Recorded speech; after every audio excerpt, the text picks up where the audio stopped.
ఇకపైన ఈ ఇంటి మీద ఆధిపత్యం నాదే. బొమ్మరిల్లు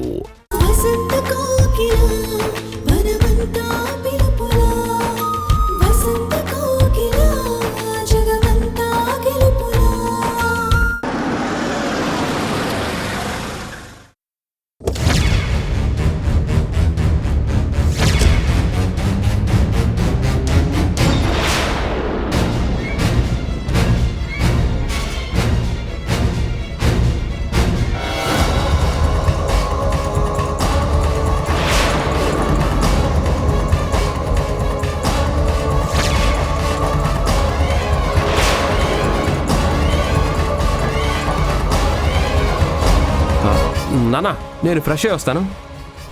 మనం ఎవ్వరి మాట వినకుండా 3 బర్డ్స్లా ఎగిరిపోదాం, సరేనా?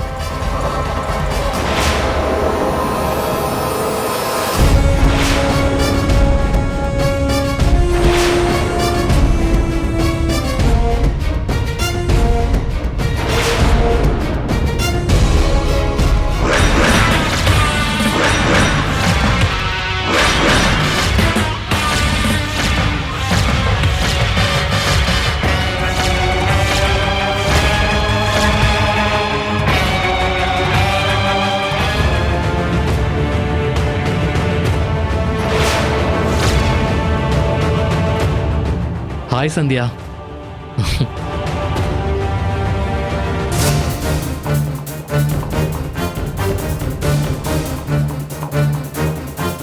ఏమైంది మీకు? ఎందుకు అలా షాక్ అయి చూస్తున్నారు? షాక్ ఏం లేదు ఆకాషు, నువ్వు వస్తావనుకోలేదు. సడన్ గా చూసేసరికి చిన్న ఆశ్చర్యం, ఆనందం, అంతే. అంతకు మించి ఏమీ లేదు. కూర్చో కూర్చో కూర్చో. సంధ్య, నువ్వు కూడా కూర్చో. అది అంకుల్. అయినా ఇదేంటి అంకుల్, ఉన్నది మీరు ముగ్గురే కదా, 4 కప్పులున్నాయేంటి?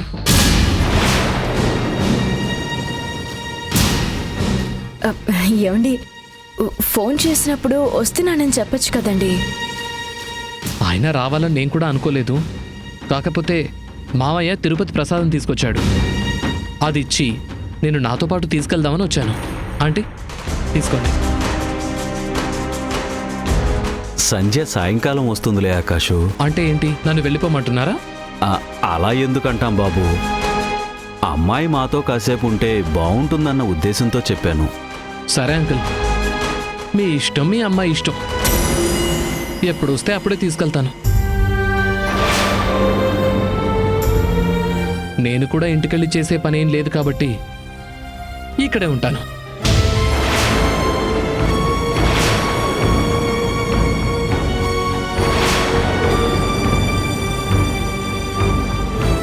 ఆంటీ, నేనేమన్నా తప్పు చేశానా? లేకపోతే మిమ్మల్ని కానీ మీ అమ్మాయిని కానీ నా మాటలతో ఏమైనా బాధ పెట్టానా? అలా ఏం లేదు బాబు. అదంతా ఇప్పుడెందుకు అడుగుతున్నావు? అంకుల్కేమో 2 సార్లు కాఫీ ఇచ్చారు మీరు, నాకు ఒక్కసారి కూడా ఇవ్వట్లేదు.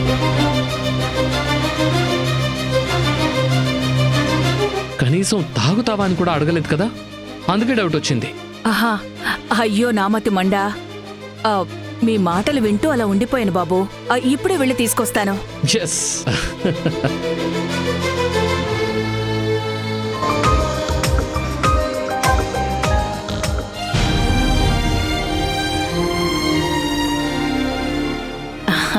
ఇదిగో తీసుకో బాబు.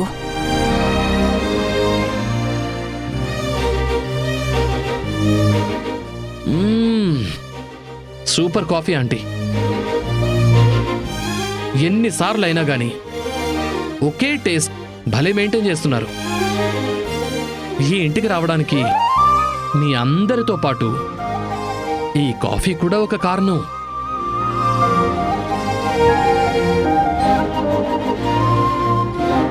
సంధ్య, ఓ పని చేస్తే. ఏంటండి? నువ్వు సండే సండే ఆశ్రమానికి వెళ్తావు కదా, నేను ఇంట్లో ఒక్కనే ఉండే బదులు ఈ ఇంటికి వచ్చేస్తాను.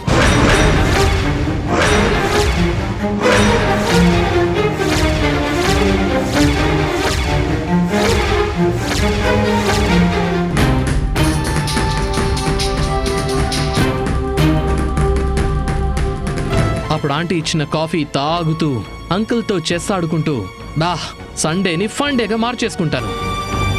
ఎలా ఉంది నా ఐడియా? చాలా బాగుందండి, కానీ నెక్స్ట్ వీక్ నుండి ఆ ఛాన్స్ ఉండదు. ఏ? అమ్మా నాన్న వచ్చే ఆదివారం నుండి రామకృష్ణ మఠంలో జరిగే ప్రసంగం వినడానికి వెళ్తున్నారు. ఈ ప్రసంగం అంటే సాయంత్రం ఉంటుంది కదా. నేను మార్నింగే వచ్చి వాళ్ళని మఠంలో డ్రాప్ చేశాకే వెళ్తాను. ఆకాషు, నువ్వు మా ఇంటికి రావడంలో మాకు ఎలాంటి అభ్యంతరం లేదు. చెప్పాలంటే నువ్వు వస్తే మాకు కూడా చాలా ఆనందంగా ఉంటుంది. కాకపోతే ఆదివారాన్ని మేము పూర్తిగా ఆధ్యాత్మిక కార్యక్రమాలు, అంటే గుడికి వెళ్ళడం, అక్కడే పూజలు చేయడం, అక్కడే భోజనం చేయడం, అట్నుంచటే మఠానికి వెళ్ళి ప్రసంగం వినాలనుకుంటున్నాం. సరే అంకుల్, మీ నిర్ణయాన్ని నేను తప్పకుండా గౌరవిస్తాను. నేనే టైంపాస్ చేయడానికి వేరే ఆప్షన్ చూసుకుంటానులే.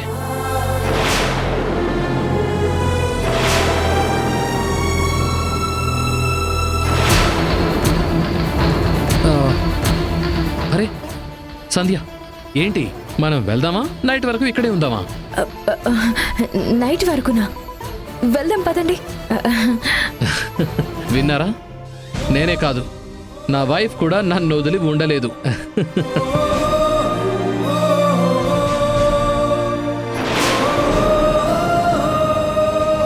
సంధ్య, మనం బయట డిన్నర్ చేసి చాలా రోజులైంది కదా. సండే నువ్వు ఫ్రీగా ఉన్నావు, సో ఈ ఛాన్స్ మనం మిస్ చేసుకోకూడదు. సరేనండి, పదండి వెళ్దాం. Bye uncle, bye aunty.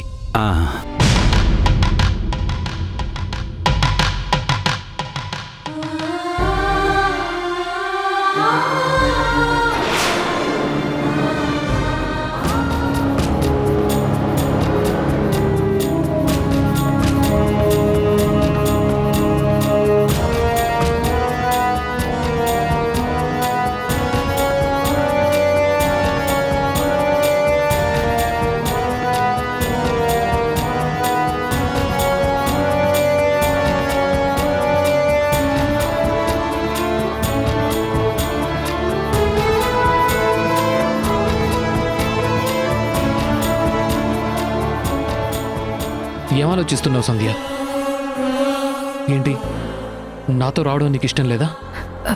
అలా ఏం లేదండి. అబద్ధం చెప్పకు. మీ అమ్మా నాన్న నిన్ను కాసేపు ఉంచమని అడిగారు. నేను బలవంతంగా తీసుకొచ్చాను కదా, అందుకే ఫీల్ అవుతున్నావు కదూ? లేదండి, నాకే ఫీలింగ్ లేదు.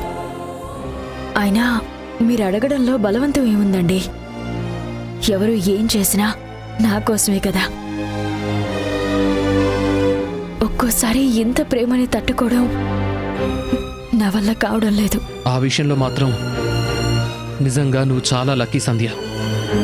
పెళ్ళై ఎన్ని రోజులైనా కోడలిగా వేరే ఇంటికి కాపురానికి పంపించినా కూడా వాళ్ళలో ప్రేమ మాత్రం తగ్గలేదు. అంతేనండి, ప్రేమ పాసం అంటారు కదా, అది తప్పించుకోవడం ఎవరికీ సాధ్యం కాదు. బయటకు వెళ్దామని చెప్పినా ఆయనతో ఒక్క మాట కూడా చెప్పకుండా వచ్చేసాను. ఇప్పుడెంత గొడవ చేస్తారో ఏంటో. సారీరా, ఈరోజు రావడం అస్సలు కుదరదు. ఆల్రెడీ నా వైఫ్తో డిన్నర్కి వెళ్ళాలని ప్లాన్ చేసుకున్నాను రా. రాక వచ్చిన అవకాశం. ఈరోజు సంధ్యని అస్సలు మిస్ చేసుకోనరా.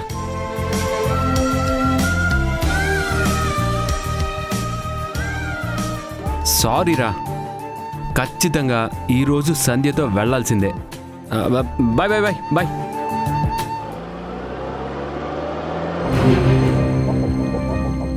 చెప్పు సంధ్య, డిన్నర్కి ఎక్కడికి వెళ్దాం? మీ ఇష్టం అండి, ఏదైనా నాకు ఓకే. అది చాయిస్ నీదే, చెప్పు. నాకు రెస్టారెంట్ల గురించి పెద్దగా ఐడియా లేదండి. ఏదైనా బెస్ట్ రెస్టారెంట్కి మీరే తీసుకెళ్ళండి. బెస్ట్ రెస్టారెంటా? సరే, ఒక ప్లేస్కి వెళ్దాం. అక్కడ చిట్టి ముత్యాల బిర్యానీ చాలా ఫేమస్, నీకు ఖచ్చితంగా నచ్చుతుంది.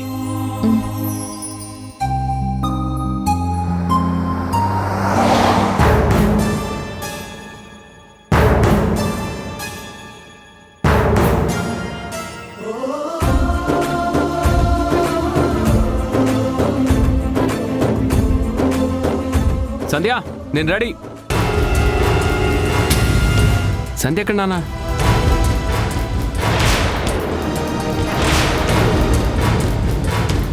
సంధ్య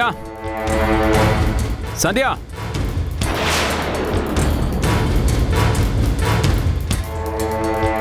సంధ్య సంధ్య సంధ్య లేదండి నాన్న. ఎక్కడికైనా వెళ్ళిందా?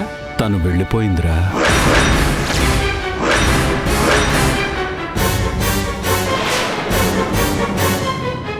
ఏంటి వెళ్ళిపోయిందా? అంటే ఆఫీసు నుండి ఫోన్ చేసి అర్జెంటుగా రమ్మని చెప్పారంట.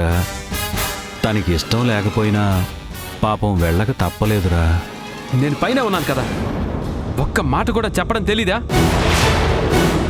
నేనేమో సంధ్యని బయటికి తీసుకెళ్లాలని రెడీ అయ్యి వచ్చాను. ఫ్రెండ్స్ ఫోన్ చేసినా కూడా ప్రోగ్రామే క్యాన్సిల్ చేసుకున్నాను.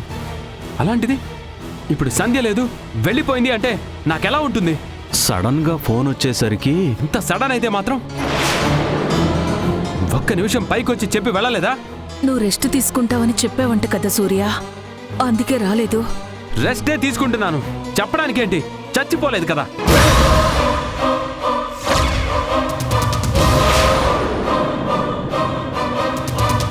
సూర్య, అవేం మాటలురా? ఉన్న కోపానికి ఇంతకన్నా గొప్పగా మాట్లాడటం నాకు రాదమ్మా. సంధ్యకి ఫోన్ వచ్చిన హడావిడిలో తెలియలేదు.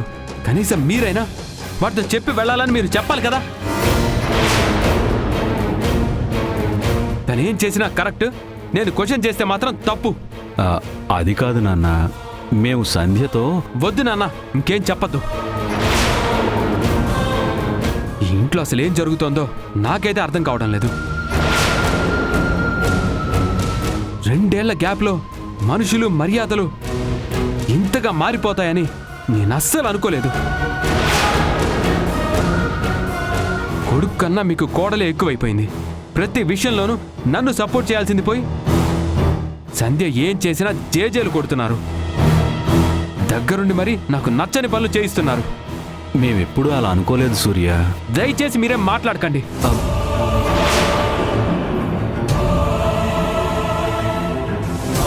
మీరు ఒప్పుకున్నా ఒప్పుకోకపోయినా ఒకటి మాత్రం నిజం, పెళ్ళైన కొత్తలో ఉన్న సంధ్యకి ఇప్పుడు చూస్తున్న సంధ్యకి అస్సలు పోలికే లేదు. ఆ సంధ్యకి నేను ఇంటికి వస్తే చాలు, వేరే ప్రపంచంతో పనే ఉండేది కాదు.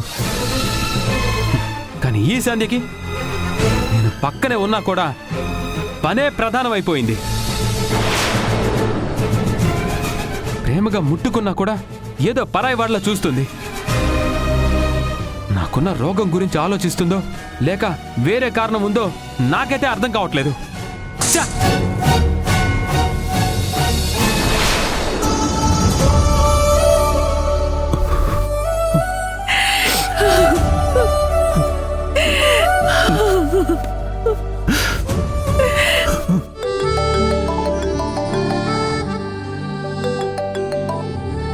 హాయ్ దివ్య. హాయ్ పండు, ఏం చేస్తున్నావు? ఏం లేదు, ఇంట్లో ఖాళీగానే ఉన్నాను. సారీ పండు, నా వర్క్ ప్రెషర్ ఎక్కువగా ఉండడం వల్ల నీ లవ్ మ్యాటర్లో నేను ఎక్కువ ఇన్వాల్వ్ కాలేకపోతున్నాను. మీ జంటని కలుపుతానని నేను మాటిచ్చి కూడా ఏ ప్రయత్నం చేయలేకపోతున్నాను. దానికి సారీ ఎందుకు దివ్య? నేను అడగకుండానే సాయం చేస్తానని చెప్పావు. ఆ ఒక్క మాట చాలు. ఒక గుడ్ న్యూస్ చెప్పాలని నేనే నీకు కాల్ చేద్దామనుకుంటున్నాను. నువ్వే చేసావు. ఏంటా న్యూస్? గుడ్డా బ్యాడా? రెండూ కలిపిన కిచిడి. అయితే బాగానే ఉంటుంది. ఏం జరిగిందో చెప్పు. నా ఫ్రెండ్ నా బాయ్ ఫ్రెండ్ క్యారెక్టర్ని టెస్ట్ చేసి అతను బెస్ట్ అని కాంప్లిమెంట్ ఇచ్చింది.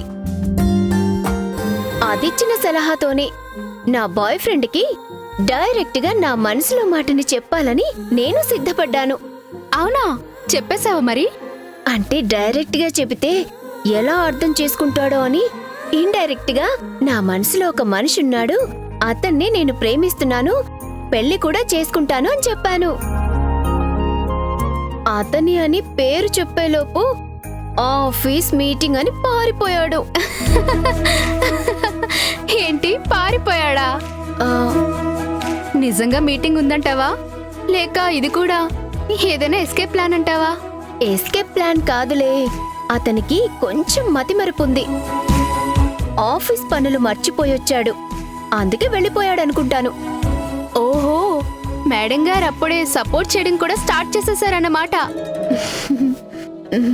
నిజంగా నువ్వింత గొప్పగా చెప్తూ ఉంటే ఆ మనిషిని డైరెక్ట్ గా చూడాలని ఉంది. ఆ దర్శన భాగ్యం ఎప్పుడో. పండు, అమ్మాయిలు కొంచెం పాజిటివ్గా ఉన్నా అడ్వాంటేజ్ తీసుకునే మగాలున్న ఈ రోజుల్లో నీ బాయ్ ఫ్రెండ్ లాంటి వాడు ఉండడం చాలా గ్రేట్. ఇంట్లో మొగుడుతో మాట్లాడదు కానీ ఎవడో మగాడు గురించి ఇంట్లోనే పొగుడుతోంది. వినటానికి ఎంత అసహ్యంగా ఉందో. ఏంట్రా దివ్య, జ్యూస్. అక్కడ పెట్టిపో. ఉమ్.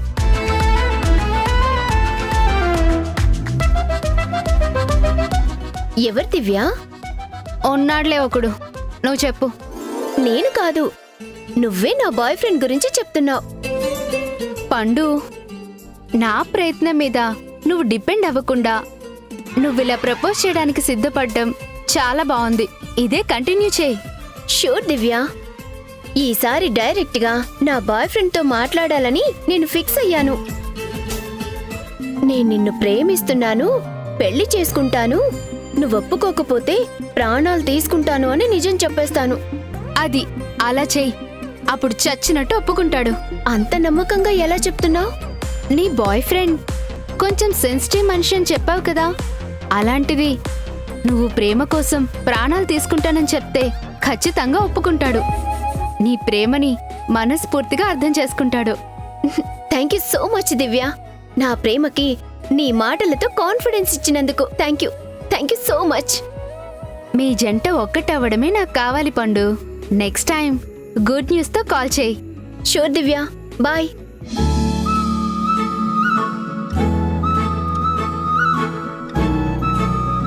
ఇన్నాళ్ళు అనాథగా బ్రతికిన పండుకి మంచివాడు, జెంటిల్మెన్ అయినా ఆ బాయ్ ఫ్రెండ్ మొగుడైతే ఆమె లైఫ్ చాలా బాగుంటుంది.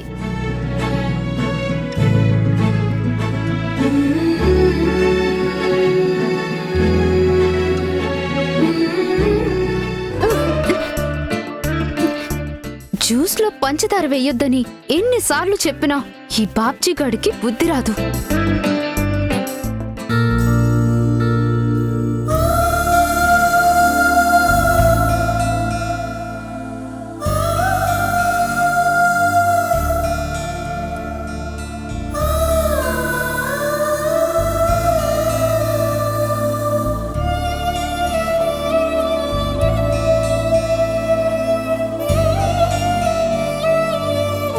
సూర్య, ఉదయం నుంచి పచ్చి మంచినీళ్లు కూడా ముట్టుకోలేదు. రా నాన్నా, వచ్చి 2 ముద్దలు తిను. నేనేం తిన్నో నాకొద్దు. మనుషుల మీద కోపం భోజనం మీద చూపించకూడదు నాన్న. మీ మీద చూపిస్తే మాత్రం మార్పు వస్తుందా?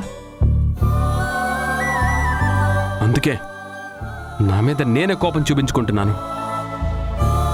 సంధ్యని ప్రాణంగా ప్రేమించినందుకు నాతో నేనే యుద్ధం చేసుకుంటున్నాను.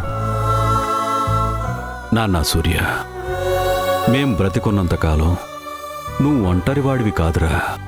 నీకే కష్టం వచ్చినా అది మా అందరికీ బాధేరా. ఏదైనా సమస్య వస్తే మీ అమ్మ నేను పరిష్కారం చూపించలేకపోవచ్చు, కానీ మా చేతనైన సహాయం చేయడానికి మేమెప్పుడూ సిద్ధంగానే ఉంటాంరా. ఎక్కడ నాన్న సహాయం చేస్తున్నారు? జాబ్కి వెళ్ళొద్దని నేను చెప్తుంటే మీరు సంధ్య మాటలకి సపోర్ట్ చేస్తున్నారు. వారానికి ఒక్కరోజు సంధ్యతో నాకు సమయం సరిపోవడం లేదని మీకు తెలుసు.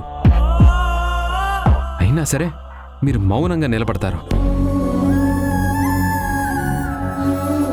ప్రతిసారి నా కోపాన్ని కన్విన్స్ చేయడం కాదు నాన్న. మీ కోడలికి నా ప్రేమ గురించి కూడా చెప్పండి. మీ ఇద్దరి ప్రేమ మధ్యలో మేమే కాదురా, ఆ దేవుడు కూడా పరాయివాడే. మాకు సంధ్య అంటే పక్షపాతం లేదు, అలా అని నువ్వంటే వ్యతిరేకత కాదు, పరిస్థితులకు తగ్గట్టు నడుచుకుంటున్నాం తప్ప మీ కథలో మేం కూడా నిమిత్త మాత్రులమేరా. ఇదిగో ఇలానే చెప్పి తప్పించుకోండి. ఎవరికి వాళ్ళు తమ తప్పుల్ని పరిస్థితుల మీద నెట్టడం వల్ల ఆఖరికి అమాయకంగా ఒంటరిగా మిగిలిపోయేది నేనే. అది మీకెందుకు అర్థం కావడం లేదు? ఇప్పుడు కూడా చూడండి, సంధ్య ఇక్కడి నుండి వెళ్ళిపోయి చాలాసేపు అయింది. కనీసం ఫోన్ చేసి రీచ్ అయ్యానని కూడా చెప్పలేదు. చెప్పకుండా వెళ్ళినందుకు సారీ కూడా లేదు. ప్రేమ నాకొక్కడికే ఉంటే సరిపోదు, తన మనసులో కూడా ఉండాలి. ఎందుకు ఇలా మారిపోయిందో, తన మనసులో ప్రేమ ఎందుకు తగ్గిందో నాకు తెలియట్లేదు. నా సంధ్యని ఇలా చూడ్డానికా నేను తిరిగొచ్చింది అనిపిస్తుంది. ఈ మాట చెప్పడానికి కూడా నాకు చాలా బాధగా ఉంది. సూర్య,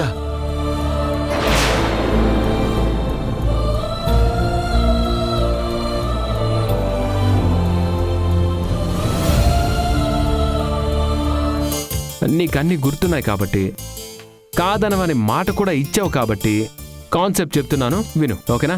చెప్పండి. నీకు ఆ జాబ్ అంటే ఇష్టం, అందుకే ఆ ఉద్యోగం మానలేవు. పోనీ వారానికి ఒక్కరోజైనా మనిద్దరం ప్రశాంతంగా మనసారా కబుర్లు చెప్పుకుందామంటే ఇంట్లో పెద్దవాళ్ళు ఉన్నారు. ఈ సమస్యకి ఒక్కటే సొల్యూషన్. మనిద్దరం 3 రోజులు అందరికీ దూరంగా ఒక హాలిడే ట్రిప్కి వెళ్దాం.